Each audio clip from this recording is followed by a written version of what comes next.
ரொம்ப காலமாக நம்ம தமிழ்நாட்டு உணவு முறையில் கார்போஹைட்ரேட்ஸ் அதிகமாக உள்ள சாப்பாடு தான் சாப்பிட்டுட்டு வரோம். பட் அப்போ வராத டயபிட்டிஸ் ஏன் இப்போ மட்டும் வருது அப்படின்னு எப்பயாச்சும் யோசிச்சிருக்கீங்களா? Lifestyle diseases and Siddha medicine solutions பற்றி தெரிஞ்சுக்க நம்ம சித்தா பேஜை ஃபாலோ பண்ணிக்கோங்க.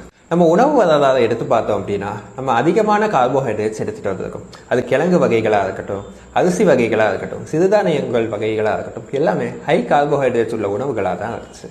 ஆனால் அதில் என்ன டிஃப்ரென்ஸ் அப்படின்னா அதோட கிளைசிமிக் இண்டெக்ஸ் கம்மியாக இருக்கும். அதாவது நம்ம ரத்தத்தில் சர்க்கரை அளவு அதிகமாக்குற வேகம் கம்மியாக இருக்கும். அதனால நமக்கு டயபிட்டிஸ் ஆகாமல் நம்ம ப்ரிவென்ட் பண்ணிக்கிட்டோம். ஆனால் நம்ம இப்போ சாப்பிட்ற கார்போஹைட்ரேட்ஸ் ஹை கிளைசிமிக் இண்டெக்ஸ் உள்ள கார்போஹைட்ரேட்ஸாக இருக்குது. நம்ம பாலிஷ் பண்ண அரிசியாக இருக்கட்டும், ரிஃபைன்ட் கார்போஹைட்ரேட்ஸ் உள்ள மைதா மாவாக இருக்கட்டும், சுகர்ஸாக இருக்கட்டும், டீ காஃபியாக இருக்கட்டும், ஸ்நாக்ஸ், பிஸ்கட்ஸு, கேக்ஸாக இருக்கட்டும், இது எல்லாமே ஹை கிளைசிமிக் இண்டெக்ஸ் உள்ள கார்போஹைட்ரேட்ஸாக இருக்குது. ஸோ இதனால தான் நமக்கு டயபிட்டிஸ் வருது. ஸோ டயபிட்டிஸை ப்ரிவென்ட் பண்ணுறதுக்கு ஹை கிளைசிமிக் உள்ள ப்ராசஸ் பண்ண கார்போஹைட்ரேட்ஸை மட்டும் அவாய்ட் பண்ணிவிட்டு நேச்சுரலான இயற்கையாக கிடைக்கிற கார்போஹைட்ரேட்ஸை எடுத்துக்கலாம். அண்ட் இந்த வீடியோவை சேவ் பண்ணி உங்கள் ஃப்ரெண்ட்ஸ் அண்ட் ஃபேமிலி மெம்பர்ஸ்க்கு ஷேர் பண்ணுங்கள்.